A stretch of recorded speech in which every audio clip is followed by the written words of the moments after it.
আসসালামু আলাইকুম।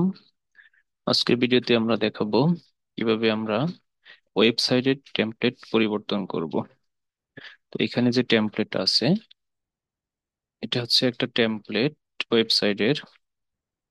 এই টেমপ্লেটটা আমরা কিভাবে পরিবর্তন করব সেই জিনিসটা আজকের ভিডিওতে আমরা দেখাবো।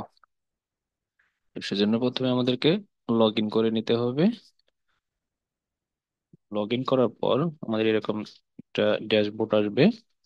ড্যাশবোর্ডের যে মেনুগুলো আছে সেখান থেকে দেখবেন টেমপ্লেট নামের একটা অপশন আছে। টেমপ্লেট নামের অপশনে ক্লিক করলে দেখবেন ম্যানেজ টেমপ্লেট নামের একটা অপশন আছে। ম্যানেজ টেমপ্লেটে ক্লিক করলে দেখবেন এখানে আমাদের যে চারটি টেমপ্লেট আছে সেই চারটা টেমপ্লেটের ইমেজ এখানে আসবে। আপনার পছন্দ অনুযায়ী যেটা আপনার পছন্দ হয় সেই টেমপ্লেটের নিচে আপনি দেখবেন এখানে অ্যাক্টিভ অ্যাক্টিভ অ্যাক্টিভ এরকম লেখা আছে। তো যে বাটনটা লাল কালারের আছে সেটা হচ্ছে অ্যাক্টিভ হয়ে আছে এবং এখানে একটা রাইট চিহ্ন দেওয়া আছে। তো এখন এই টেমপ্লেটটা অ্যাক্টিভ আছে।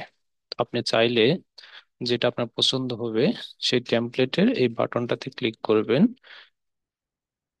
এবং আমাদের টেমপ্লেটটা পরিবর্তন হয়ে যাবে। সেটা দেখার জন্য আমাদের এখানে ওয়েব নামের যে অপশনটা আছে ওয়েবে ক্লিক করলে দেখবেন আগে আমাদের যে টেমপ্লেটটা ছিল সেই টেমপ্লেটটা পরিবর্তন হয়ে নতুন আর একটা টেমপ্লেট আসছে আমাদের ওয়েবসাইটের জন্য। ইচ্ছা করলে আপনি আবার আরেকটা চেঞ্জ করে নিতে পারবেন।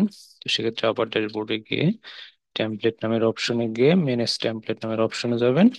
এখান থেকে আপনার ইচ্ছা অনুযায়ী অন্য আরেকটা দিয়ে আপনার যেটা ভালো লাগে সেটা আপনি অ্যাক্টিভ করে নিতে পারবেন।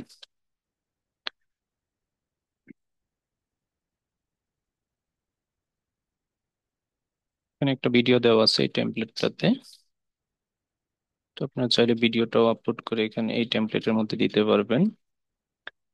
এইভাবে আপনার পছন্দ অনুযায়ী আপনি টেমপ্লেট চুজ করে নিতে পারবেন।